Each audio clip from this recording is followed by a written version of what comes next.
I mean, no one ever expects us to win, so. Gordon got it! Aaron Gordon with a deep shot! Where's the function? Where the function? Where the function? Like if we lose one, I try to like have an emphasis on the next game to like try to not lose 2 in a row. SGA can dethrone Jokic. SGA is going to score. But we got punked. This is the playoffs, and you got to take every game and be the enforcer. So you got to come out with a level of desperation. Welcome back to NBA Countdown, presented by Hennessy. It's time for tonight's Fight for Victory, brought to you by Modelo. It's the heavyweight fight between the Nuggets and Thunder that's been the draw. 2 very different games to start out. What has been billed as the battle of the MVP frontrunners. This is the first playoff series between the top 2 players for the MVP award since 2017 with Russell Westbrook and James Harden.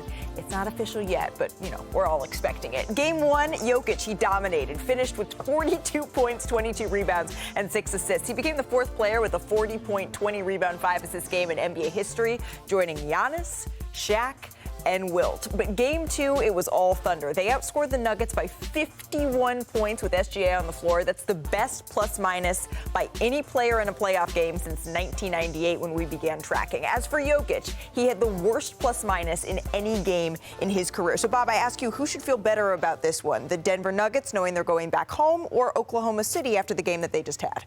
Denver. Denver's job was to get 1 game. That's your job. When you're going in, they have home court now. They got it. They took it from Oklahoma City. Now Oklahoma City's got to take it back. You know, Malika, what happens in these moments, having been around it, is you win the first game, and then you say, let's get greedy. Let's try to get 2. It's really hard to win 2. Ironically, we've seen that this year more than many other years. Yeah.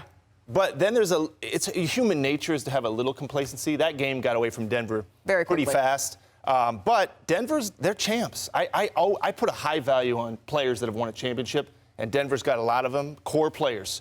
They got 1, they're going home. This is going to be an awesome game tonight. I think it's going to be a great game, Denver, and trying to get these game 3s, they're always these big swing games. They dictate the series, and we're getting one tonight. Should be fun. Well, Coach Dagnall, he must have challenged Chet Holmgren and Isaiah Hartenstein because it was night and day from game 1 and game 2. Game 1, we saw Jokic and Aaron Gordon dominate. They had 64 of the 121 points. But this game 1, I want you to see this. No resistance whatsoever from Chet Holmgren, right? Not being the instigator, he's been the retaliator. He's taking the contact. Now watch this. Watch Isaiah Hartenstein. Look at his pickup point. Look at the physicality. Look at the active hands, right? The deflections on Jokic. He had the worst game of his postseason in game 2, and it was solely because how physical they were with him. They met him early.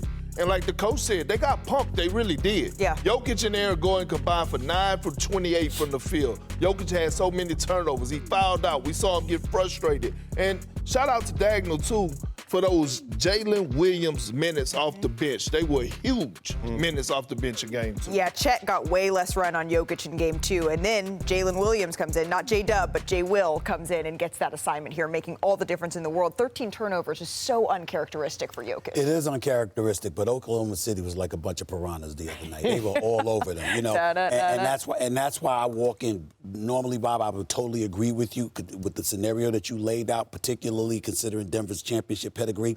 But the manner, it's not about the points. It's how they did it. They defended them. They got up in them. And they mimicked, to some degree, what the Clippers with Zubac was doing against Jokic in the opening round series.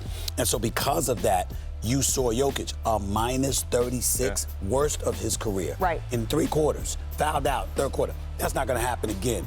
But if you're finding a way to somewhat neutralize Jokic, because who had 42 and 22 in game 1, that puts more pressure on a Porter, on a Gordon, to step up and produce. And that's what you want if you're Oklahoma City, particularly going into this game, because you know you ain't trying to go down to OKC. And I think that puts the pressure on them. I like the situation OKC is in right now. I just don't, look, I'm happy to be wrong. I just don't think you can do that again. I just don't think, he's not going to have a game like that. I just... Yeah. But they might not be a great game Let me say this. The Nuggets have no answer for SGA. Like, even in game 1 and game 2, he hasn't been great. He's been great. They have no answer on perimeter for that young man. They're not a great defense. Well, it feels like Denver has 6 guys that they really trust versus the Oklahoma City Thunder have 10.